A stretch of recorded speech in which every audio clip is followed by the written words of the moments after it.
నమస్కారం అండి. నా పేరు సుందరమల్లి గోపాలకృష్ణ. నేను ధన్వంతరి నాయ బ్రహ్మ సమాఖ్య రాష్ట్ర అధ్యక్షుడిగా ఉన్నాను. ఈరోజు పిఠాపురం పట్టణంలో అంటే పిఠాపురానికి ఒక ప్రత్యేకత ఉంది ఈ మధ్యకాలంలో. ఎందుకంటే ఇక్కడ ఉప ముఖ్యమంత్రి ఎవరైతే ఉన్నారో పవన్ కళ్యాణ్ గారు ఇక్కడ ఎమ్మెల్యేగా గెలిచి ఆయన ఉప ముఖ్యమంత్రి అయ్యారు. ఇప్పుడు వారు ఉన్న పట్టణంలోనే ఆ నియోజకవర్గ హెడ్ క్వార్టర్లోనే మా కులానికి అన్యాయం జరుగుతూ ఉంది.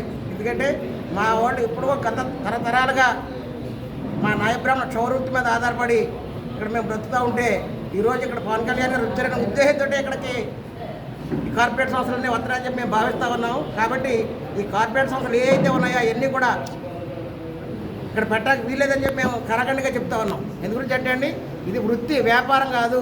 మాది కుల వృత్తి మీదే పనిచేస్తూ ఉన్నాము. ఎందుకంటే ఒక మనిషి పుట్టిన దగ్గర నుంచి చనిపోయే వరకు ప్రతి వ్యక్తికి, ప్రతి కుటుంబానికి, ప్రతి ఇంటికి మేము అవసరమై ఉన్నాం. అటువంటిది ఈరోజు నేను ఎక్కడి నుంచో వచ్చి ఇక్కడ షాప్ పెట్టి నేను మీకు వ్యాపారం చేస్తున్నట్టు మాత్రం ఇక్కడ ఎవరు కూడా ఊరుకుంటా సిద్ధంగా లేరు. దీని మీద మాత్రం గట్టి కార్యాచరణ కూడా తీసుకొని సిద్ధంగా ఉన్నాం.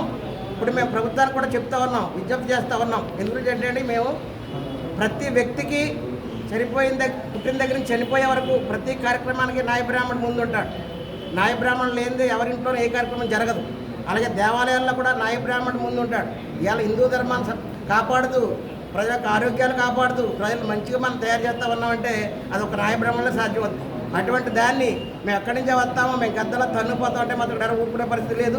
దీన్ని రాష్ట్ర వ్యాప్తంగా కూడా తీసుకెళ్ళి రాష్ట్ర వ్యాప్తంగా కూడా దీని మీద మేము కార్యాచరణ చేయాలని చెప్పి అనుకుంటా ఉన్నాం. కాబట్టి మేము గౌరవ పెద్దలందరికీ కూడా అధికారులకు కానీ అనధికారులకు కానీ మన గౌరవ ఉప ముఖ్యమంత్రి పవన్ కళ్యాణ్ గారికి ముఖ్యంగా తెలియజేస్తా ఉన్నాం. సార్, మీరు ఇక్కడ మాత్రం షాప్కి కానీ మీరు పర్మిషన్ ఇచ్చినట్లయితే మాత్రం చాలా ఇష్యూలు ఇక్కడ స్టార్ట్ అవుతాయి. వాళ్ళు ఎస్సీ బీసీమైనట్లు అందరినీ కలుపుకుని మేము మన వృత్తిని మేము సాధించుకుంటామని చెప్పి మీ ద్వారా తెలియజేస్తా ఉన్నాం.